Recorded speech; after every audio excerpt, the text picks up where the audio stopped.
Hello viewers, my name is Egboh Grace Chioma and this is Leaders on Live Newsers. Today we'll be having in the studio a great man of personality, a man of so much respect and honor, a Major General David Jemibewon. He is a retired Nigerian Army Major General who served as military governor of the now defunct Western State in August 1975 to March 1976 during the regime of General Murtala Muhammad. He was also a military governor of Oyo State in March 1976 to July 1978. He also served as Minister of Police Affairs in the cabinet of President Olusegun Obasanjo after the return of democracy in 1999 to 2000. You're welcome, sir. Thank you so much. Okay, sir, I'll be asking you just some few questions. On July 28th, he was 80 years old.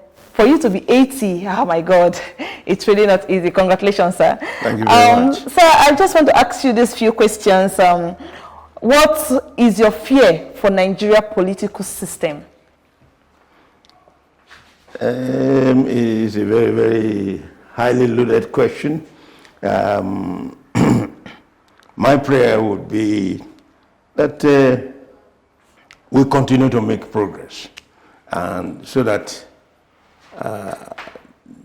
the good dreams for our country, for past leaders, present leaders, and hopefully those leaders who will emerge after the present one will be very proud of. That is to say, a workable system, a peaceful system, that is rested on development all over the country and cooperation among these various tribes and that constitute the country. At the moment, things aren't working too well, and one would wish things should work better. Okay, sir, thank you very much, sir. And I have another very important question to ask you as a man with so much experience. What advice do you have for this present-day APC government?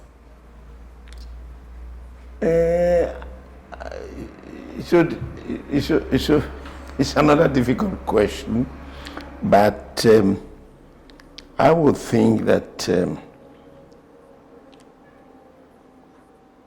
maybe there's a need to work towards what will elevate the country in terms of progress. It's so difficult to limit advice to just one sphere. There are so many things to be done to make the country what we would wish it to be, in terms of industrial development, in terms of education, in terms of health. So, to just make one statement, I'm not too sure it can capture what one would wish happens. So, but at the moment, I think what I would want to emphasize is that our political setup, we need to improve it. Because you see, whatever progress we want to make, whatever we want to do, the quality of those who make our laws is very important. So I would think, if I'm to make just one suggestion, is that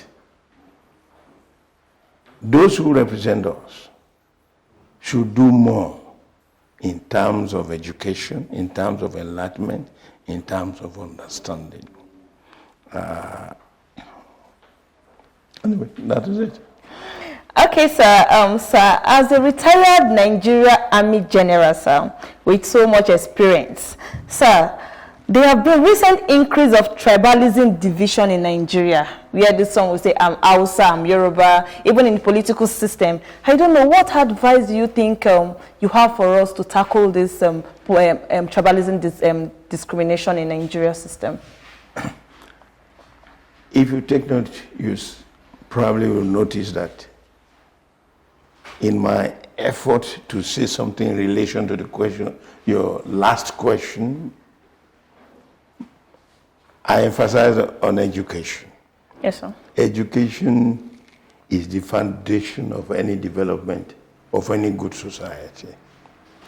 I think a lot of efforts have been made in the past to unite this country by ensuring sound educational development. But unfortunately, I am not too sure we are treading along that line any longer. I remember some years ago, there were kind of cross development. You find that even government colleges in the north, people who are not from the north had opportunity of admission in some cases. Also, we find out in the regions, as they were at the time, there were government colleges. And these government colleges admitted students from different parts of the region, and in some cases of areas outside the regions where these schools exist. Now, with new states creation and so on, at the moment, admission is restricted to very, very narrow areas. Let's take, for example, universities. Of course, we know there was a time when there were no universities. Then University of Ibadan came up, and gradually Ife, Nsukka, and so on.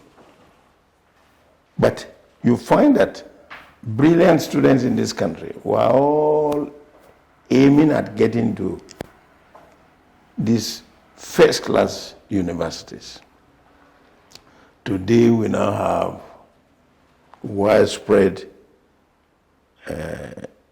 establishment of universities, but it will appear they have become a kind of highly glorified local schools.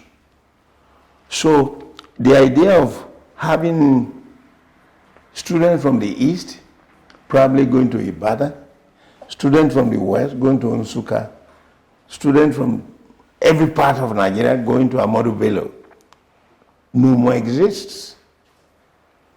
So you now have localized universities, which in itself must have lowered quality of education. One can go on and on and on and on. I think we need to find a way of probably going back to what the country used to be in terms of education.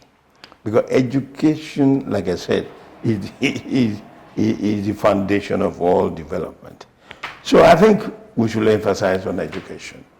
Through education, cross movement between the east and the west and the north, hopefully a lot of young people will understand the country better, will have greater knowledge and better knowledge of the country. And so when dealing with matters relating to the country, we should do so from knowledge of the society. I don't know whether what I've said makes sense. No, you said a lot. Thank you very, very much, sir. And sir, I don't know, what is your advice for Nigeria youth going into politics?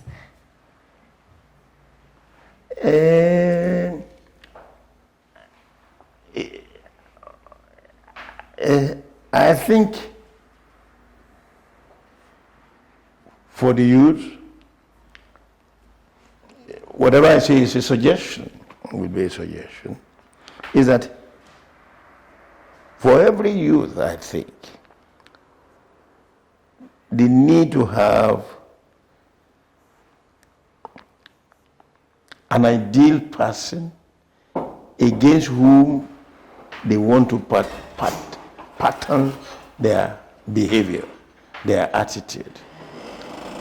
In other words, saying that I would want to be like so. I would like to follow this man's example. At the moment, I don't see that happening, unfortunately. So I think improving their knowledge is very, very important. And then having a personality they want to emulate, to say, I want to be so. Okay, sir. My very last question is, as the former Minister of Police Affairs, so how do we tackle challenges in Nigeria's security system?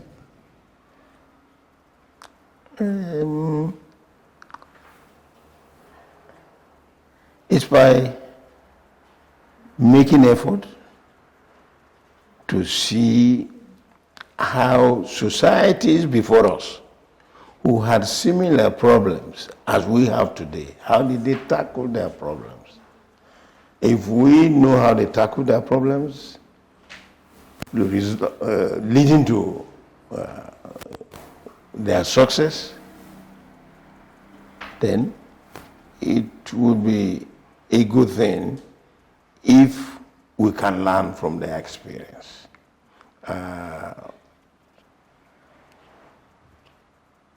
And then to have institutions where those who desire to work in these establishments can further develop their talent and their knowledge.